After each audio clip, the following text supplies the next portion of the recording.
There are several things the Chargers can do to find success against the Cleveland Browns, but make no mistake about it, this game will be decided on whether or not they can stop Nick Chubb. You are Locked On Chargers, your daily podcast on the Los Angeles Chargers, part of the Locked On Podcast Network, your team every day.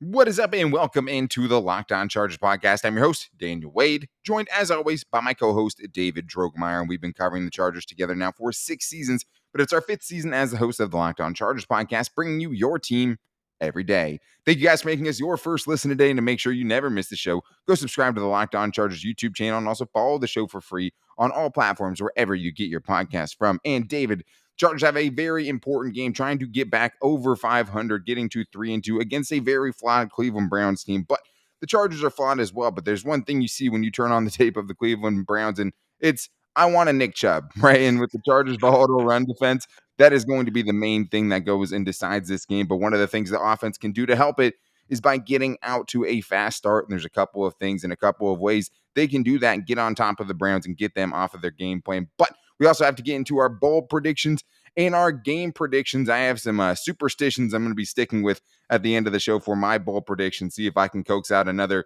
big performance by the Chargers, big time receiver. But today's episode is brought to you by BetOnline. BetOnline has you covered this season with more props, odds, and lines than ever before. BetOnline, where the game starts. And David, this game starts in one place, and it is how are the Chargers going to deal with Nick Chubb and really just the entire Cleveland Browns rushing attack. I mean, they have a two-headed monster with Kareem Hunt and Nick Chubb, but Nick Chubb is a special guy. Like the fact that, like I said yesterday, it's surprising he doesn't get mentioned more with the Jonathan Taylors and the Derrick Henrys of the league, because when you watch this dude, he is an absolute freak. He's very consistent. And this entire game could be decided on if the Chargers can at least slow down Nick Chubb. No question about it. Nick Chubb is a dangerous, dangerous man. And it's the reason why the Cleveland Browns are one of the few teams in the league that actually run the ball more than they pass the ball. They run the ball 37.25 times per game on average. They pass the ball 31.75 times per game on average. Close. So they are going to run the ball early and often throughout this entire game. And when they do run the ball, and when Nick Chubb does have the football in his hands, he's going to be running to the outside primarily. That is where he gets his big money. When he is running behind left tackle, he's averaging 9 yards per carry. When he is running behind the left guard, he is earning 8.7 yards per carry. So you have to be sound on the perimeter when you're going up against Nick Chubb and you're going up against Kareem Hunt. They're going to attack it. They're going to force your corners to tackle, and you got to be ready to be physical and bring him to the ground. Yeah, and that's the thing that scares me with the Chargers is every single big run that we've seen them allow, right, which is 3 straight games of giving up at least 50-plus yard run at one time or another in the game, right?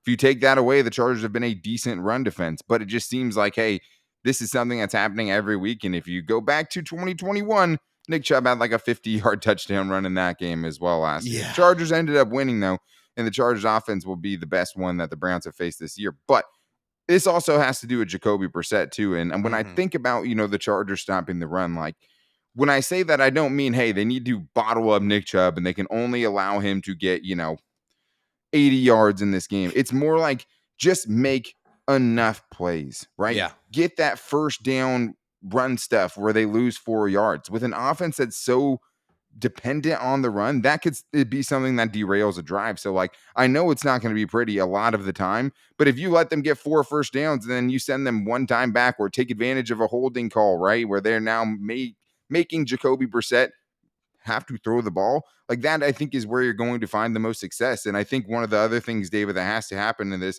you're trying to get the ball in Jacoby Brissett's hands. They have a really, really good offensive line, so it's going to be hard to do even when you have the obvious passing down situations.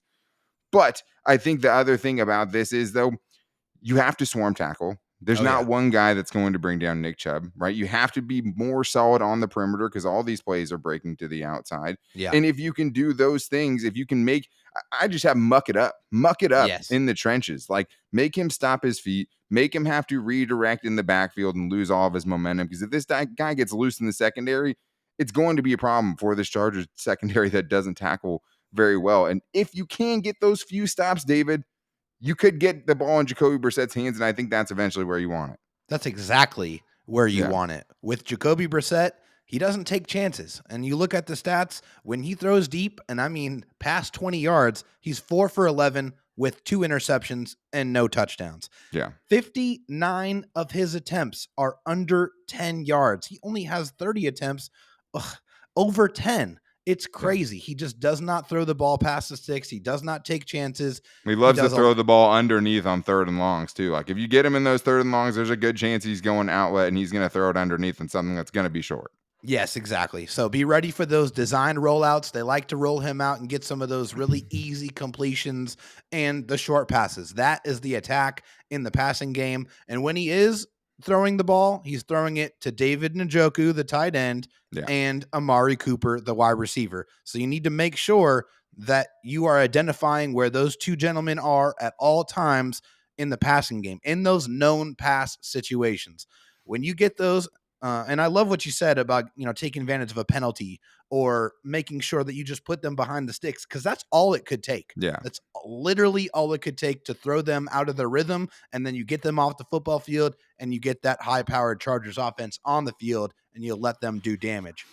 Yeah, and when they do get him in those obvious passing down situations, somebody's got to get home. I mean, since Yes. Jack Conklin came back for them 2 games ago, they've given up 5 pressures in each of the last 2 games. Their offensive line is really good. Brandon Staley is going to have to earn it. He's going to have to manufacture it, I think, a little bit in this game, especially with Kyle Van Noy already being limited all week in practice. He probably plays. Chris Rumpf, I thought, had a better week last week than the week before. It's going to be tough. I think they're going to have to try to manufacture some pressure, get the ball out of Jacoby Brissett's hands. He's happy to do it. But one thing I'd like for this game, David, and maybe even a little challenge here, maybe you send Amari Cooper to J.C. Jackson Island, right? Maybe this is where J.C. Jackson shows up, because Amari Cooper, you can even remember in his time with the Raiders, he's a guy that if it doesn't go well early, he could self-destruct the rest of the game. Yeah, he could right? disappear. He starts dropping passes. I mean, he just looks like a completely different guy. Maybe this is a game, David, where you say, hey, I am a little worried about David Njoku. I am a little bit worried about the Chargers running game and having more guys in the box. Yeah. Maybe one way I help all of those things is by putting Amari Cooper on J.C. Jackson Island, right? Yeah. And letting those two go one-on-one and just focus the rest of your defense around all the other problems that you have. Yeah, absolutely. I think that's a great point. And, you might see J.C. Jackson a little bit later in some predictions that I have. Stay tuned on that one.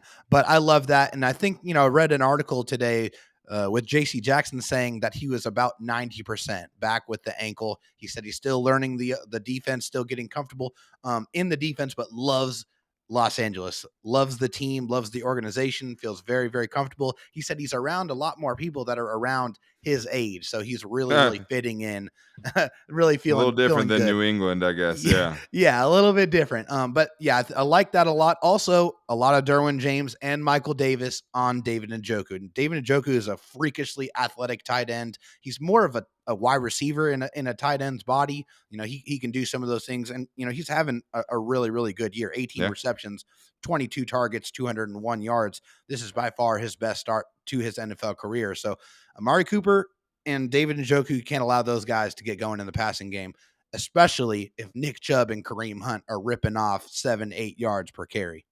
Yeah, exactly. And that's the thing, though, is like if you can frustrate Amari Cooper and there's that 1 3rd and 4 they decide to throw for, right? And he drops a pass, like that could shift the entire game. It could shift the drive. It could change all the momentum. And those are the things that you want in a game like this that could be really close. These two teams are both flawed, both have, kind of glaring weaknesses in some spots. The Chargers are the better team, though. And the one thing that the Chargers can do to really help their defense out is getting off to a hot start, because the thing is against a team like this, if you take them out of their element, you make them have to throw to catch up.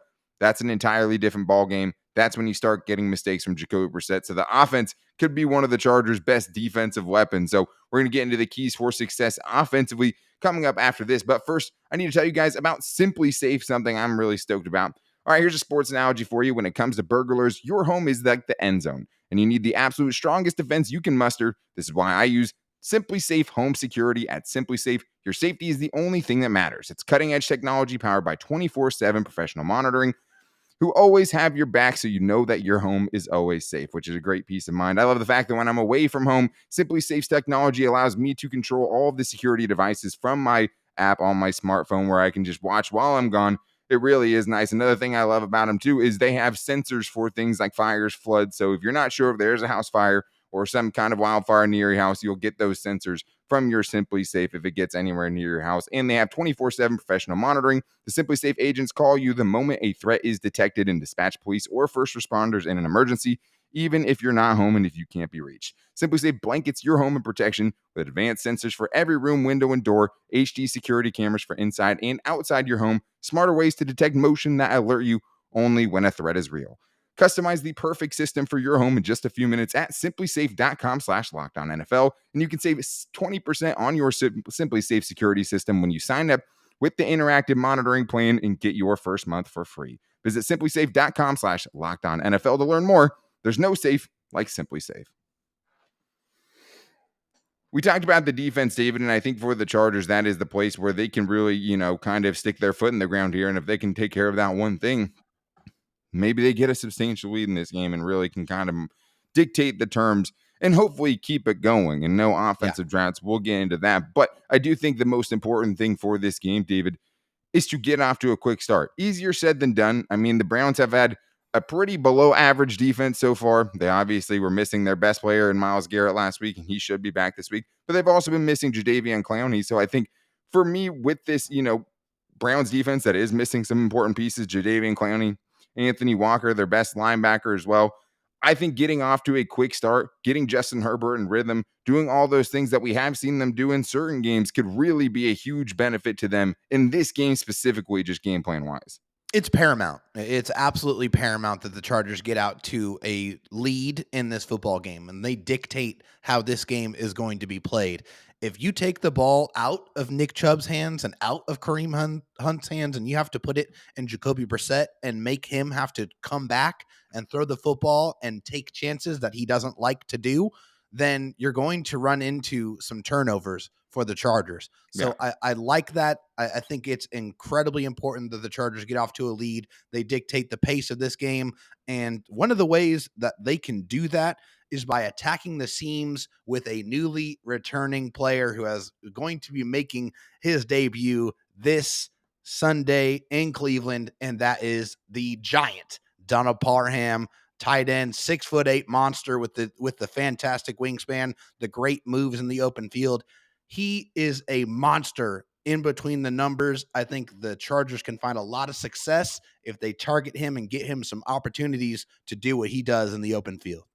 Yeah, I mean, I do think he could help their, explosiveness issues, right? I mean, a part of it is always going to be game planning. And I think that's another thing too in this game specifically is take some shots early, right? Yes, they have a couple of people that you can definitely attack. Grant Delpit is a guy that I would definitely be trying to test because he's given up 8 of 9 of his targets so far this year, and receivers are averaging 18.5 yards per catch against them. So that's a guy I'd be testing early. Greg Newsom's gotten off to a slow start. That's someone I would be trying to pick on as well. I think this is a game where if you take some chances early, it can definitely help you. And one of those guys that definitely should be involved is Donald Parham. And you have to kind of factor this into the equation too, David.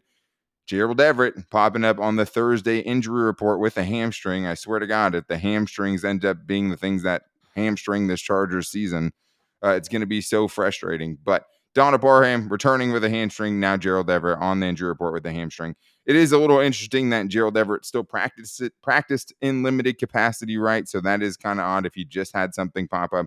I'm not going to rule him out for the game yet, but I would say, I mean, if we're on that topic, though, probably another week with no Keenan Allen. So that's going to be another hard thing. So if you're missing Keenan Allen and potentially Gerald Everett as well, Donald Parham is huge. And it's not just between the numbers, David. I'd love to see him in some catch and run situations. I really loved all the crossing routes that have worked for them. I mean, we've gotten 45 plus chunk yard gains in back-to-back games with some of those crossing routes and a little clear out route. More. Definitely want to see more than that.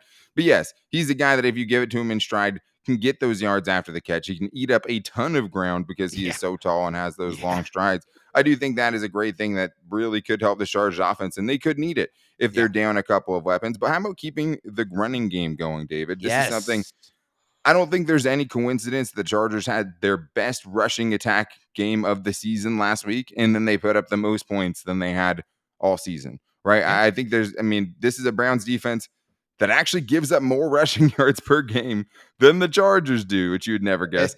A better efficiency, but still allowing 4.7 yards per carry. Gave up 200 they gave up yards over 200 last week. yards. Yeah. And they've given up the third most rushing touchdowns so far this season at 6. We just saw Austin Eckler getting involved in the red zone. I want to make sure that continues to happen. And I think this is another game where the Chargers can get something at least. It might not be 150 yards, but I do think it's important if they can keep that going. That's just another aspect of their offense that's going to keep them in better situations. And also another thing that you can do to try to stifle the effectiveness of Myles Garrett is to run right at him. Myles Garrett is not one of those defensive ends that is just as good as a pass rusher as he is as a run stopper. That's not the case for him. His run defensive grade is 61.5, and his average depth of target is 4 yards. So he's not as average depth of tackle. Average depth of tackle. Yes. Is not as good against the run as he is as a pass rusher. So you could wear him down, run at him, hit him, and slow him down a little bit so he's not coming screaming off the edge. Yeah. And that's the other thing is continue to game plan help for Jamari Sawyer, because in this specific game here, he is going to need it because he is going up against probably the best pure pass rusher in the NFL in Myles Garrett if he plays. So that's definitely something that you have to do. You got to make sure that Jamari Sawyer can stack good performances on top of good performances. Yeah, and that's the one thing about Myles Garrett, who probably is still going to be a little bit nicked up. I mean, definitely from talking to the Locked On Browns yesterday, it doesn't sound like he's going to be 100%, but he's still a freak, right? Like he's a guy that like it doesn't even take moves sometimes or like finesse or anything, right? He can just overpower you. Yeah. You do need to have a plan for Myles Garrett in this game because the other tackle could be going up against Isaac Rochelle, right? Or something like that. So he's going to have the tougher of the assignments. That's usually where Garrett rushes from on that right side of the defense. So Jamari Sawyer is going to have his work cut out for him. Jamari Sawyer, though, is a really, really strong dude. So I not that I like his chances against, Myles Garrett, but a banged up Myles Garrett, maybe he can let it not derail, right, the entire game. I mean, Myles Garrett took the lunch of the first round pick rookie that he played in week 1 against the Carolina Panthers this year. So that was a top 10 pick. Now you're going up against a 6th rounder who was the best tackle in pass blocking in the entire NFL. Not just rookies, of all the tackles in the NFL last week. But David, last thing here, maybe no offensive droughts in the second half. I don't need you to score on every drive in the second half. I promise you I don't. Yeah. 3 consecutive games where you've had at least 3 consecutive drives in the second half that resulted in 0 points. It can't happen again in this game. You can't let them, slowly kind of methodically make them way back into this game. Well, if anything, Daniel, just let's limit or eliminate the 3 and outs. Like let's just get rid of those. Let's get some, especially because your defense is going to need some rest. Yes, get some consistency in your drives. Let's put some extended drives together. That is going to help your defense, who is going to be bludgeoning themselves going up against Kareem Hunt and Nick Chubb all game long. So the longer they're on the sideline, getting fresh and staying fresh and keeping your offense on the field, that is only going to benefit both parties, offense and defense. So it's incredibly important in this football game that you do that. And let's remember, I said it on the crossover, anyone who didn't hear it yesterday, these are the quarterbacks that the Browns have gone up against so far. Joe Flacco, Baker Mayfield, Marcus Mariota, and Mitchell Trubisky, right? There's no reason that Justin Herbert, with the guys he has available, can't put up 30-plus points in this game. Oh, yeah. The offense has been so, inconsistent that it's hard to just assume that. But this is also the same guy that went up against his defense last year, a different defense, but put up 209 passing yards just in the fourth quarter alone. And the big guy, big part of that, 8 catches, 165 yards and 2 touchdowns from Mike Williams. Mm-hmm. Can Daniel reverse jinx him into doing it again? We're getting into our bold predictions and our final game predictions coming up after this, but you can bet on it. But if you are placing a bet, the place to do it, as always, is betonline.net, the official betting sponsor of the Locked On Chargers podcast. And the thing I love about BetOnline is that I have different options in every game throughout the game on Sunday when I'm using my BetOnline to get in on all the actions. And you'd be surprised how exciting a Jets-Pittsburgh Steelers game can be until you have something riding on it. And I love BetOnline because they have live in-game betting to choose from, right? They have all the creative prop bets that you're looking for, and they're your continued source of all the latest information regarding all sports teams, the latest player developments, team matchup news, podcasts, and in-depth articles and analysis for every game that you can find. The fastest and easiest way to check in on all of your favorite games and events, including MLB, MMA, boxing, and golf. We have the MLB playoffs going on this week. Go Padres. But you can also find any sport you're looking for on there. So head to betonline.net or use your mobile device to learn more today at BetOnline, where the game starts. All right, David. Well, we've said our pieces. There definitely are ways the Chargers can not only win this game, but win it comfortably. They should. They just doesn't feel like they ever will, right? I mean, sorry to anyone who had to watch that Broncos game last night, right? Not even sure BetOnline could have made that one exciting. No. I don't think that they could. I mean, it's like it was hard to watch because it was like I love watching this happen to the Broncos, but this is also like a terrible game, and I also still don't feel like the Chargers will blow out the Chargers like they should on Monday Night Football. Blow out the Broncos, the Broncos, and the way they should, because that Broncos team is absolutely awful right now. If you want to talk about offensive frustration, I think we found it there. But David, let's get into our bold predictions here and get to the offensive side of things. I mean, the Browns defense, it's hard to say because of the guys they've gone against so far, kind of where the biggest weak spots are, but we've already targeted a couple. Who are you going with, or what are you going with your offensive bold prediction this week? Yeah, so offensive bold prediction this week is centered around Donald Parham. Big surprise there, right? I think Donald Parham is going to have a big game in his return. I think he's been chomping at the bit, especially, with everything that happened last season. I know that he is ready to get back on the football field with his teammates and make an impact. And It's crazy that's the last time we saw him, man. It's crazy to think it's the first time we're going to see him on the field since then. Week 5 of the 2022 season is the first time you are hopefully going to see Donald Parham Jr., and I think he is going to make it a memorable one. I think it's going to be 5 catches, 85 yards, and a touchdown for Donald Parham Jr. Yeah, I can see that. I almost went with something similar than that, but then I realized, hey, Dan, there's been 2 bold predictions that you've made that both times you made it, the player might not have gotten there, but it's been his only 2 good games of the season. So I'm going to have to let the superstition roll out this week again, David. But here we go. Mike Williams, 2021, Cleveland Browns, in the wind. He goes 8 catches, 165 yards, 2 touchdowns. I don't know if he's going to do that in this game. But actually, I do. I'm going to say 8 catches, 166 yards, and 2 touchdowns for Mike Williams in this game. I think he somehow one-ups his greatest career performance in this one. Maybe missing Gerald Everett, maybe missing Keenan Allen. I think there's going to be some shots to take in this game, and I think there could be some blown coverages and things like we saw last year too. Mike Williams getting it done in a big way. I think getting people more off his, case about that $20 million per year contract. But David, defensively is where this game is going to be decided more than likely. So where are you going on the defensive side of the ball? A little tougher. Speaking of getting people off of his back after earning a very large contract in the offseason, I'm going to J.C. Jackson Island here, and I'm saying J.C. Jackson, Mr. INT, is going to get his first INT of the season against the Cleveland Browns. It needs to happen. It's only a matter of time. He's getting more comfortable. Seems like he's healthier, in good spirits. I think that's going to happen. He's going to break the seal, get that first INT on Sunday. Yeah, I mean, it feels like it's time. He has been getting a lot, and I mean, there's been even the plays he's gotten beat by, right? It's like literally a fingertip on most of these plays. Like he's getting closer and closer. He's in a new defense. I like the fact that he spent this entire week off the injury report.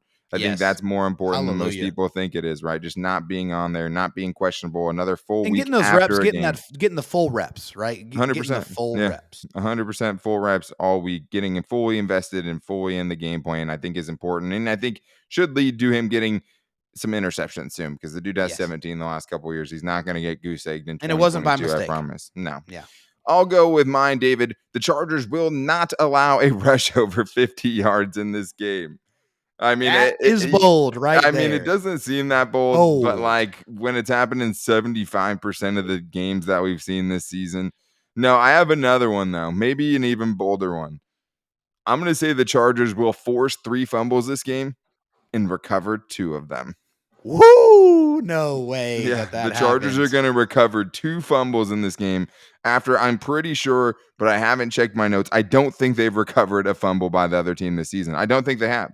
I mean, their takeaways, I I don't don't think think they've so. I can't think of one off the top of my Yeah. head. I think they're going to recover 2 this week, right? After the 17 people touching the ball on the field last week and somehow not being able to come up with the Jerry Tillery forced fumble. That's the way I'm going with it You this wanted week. bold, you got it from Daniel Wade. 3 forced fumbles. They're actually going to recover. Not even all 3, but they will recover 2 of them. All right, Dave, let's get into our game predictions here. I ended up going 28-24 on the crossover episode yesterday with the Chargers, and I frankly didn't feel good about it. Still don't feel good about it, but I do think it's a realistic score. I mean, I think that the Browns could, have a desperation score late that maybe makes this game seem a little closer than it should. And if you're watching the Chargers, it seems like they're always going to give up a late score that's going to make it closer than it should be. But the Chargers absolutely should win this game. 28 points, second most they have all season, but I do think the possessions will be limited. So this is based on, having a lot of success in the red zone with guys like Donald Parham, with guys like Mike Williams, and cashing in once you get there. But David, we don't know who you're going to pick this week. I have an idea. I mean, I feel like you're going to pick the Chargers, but if there was ever a game that I think make you second guess it, maybe this is the one. I feel absolutely terrible about this game. And it scares the daylights out of me. I'm going to be 100% honest. Nick Chubb and Kareem Hunt are terrifying men, especially going up against the Chargers defense that is giving up over 5 yards a carry on the ground. And 6 yards a carry to running backs, which is insane. Yes, it's just thank you. More fuel to my fire here. And the reason why I am still not going to pick the Chargers to lose. Yeah, okay, I had to look at this and remember that the Chargers have a much superior offense, a lot more firepower in that department, and I feel like they're going to be able to do enough against Nick Chubb and Kareem Hunt on the ground to be able to not allow them to take over the football game. So with that being said, I do have the Chargers winning this game, but I feel like it's going to be very, very close and very uncomfortable. So I'm going 21-17. Chargers get the win. I think it is going to be a low scoring affair. Yeah, I mean, this is the other thing that's going to play a huge factor into it, right? The Chargers probably aren't going to have their kicker this weekend. They're probably going to have their practice squad kicker that they just signed coming up to kick in this game, a guy who doesn't have a lot of experience and is going to be playing in a huge game for the Chargers. Let's not leave it up to that dude. How about that? There's another key for success for you. But hey, what about Austin Eckler too, right? I mean, I think one of the things that made me feel better about this game is how scared Browns fans and Browns analysts and Browns podcasts are of this Chargers offense. From the outside looking in, people don't see the frustration the Chargers have had in the second half, and they just see, a team that can put up points in a hurry with a robot quarterback that should absolutely shred this defense in back-to-back seasons. Who practiced fully both days this week. I thought he looked night and day different between the Jaguars game and last week against the Texans. So having a healthy-ish Justin Herbert does make a big difference. Healthier? Yeah. Healthy. I mean, this whole thing is put into perspective too, just like how impressive that Phillip Rivers Iron Man streak was, right? Like it's just unbelievable. Like, hey, most guys do miss games every once in a while and they do get hurt. Justin Herbert, though, his own Iron Man, test has already been going on and he's been passing it with flying colors so far. And he has definitely everything it takes to go and beat the Cleveland Browns in Cleveland this week and get to 3-2 before taking on a terrible Broncos team on Monday Night Football.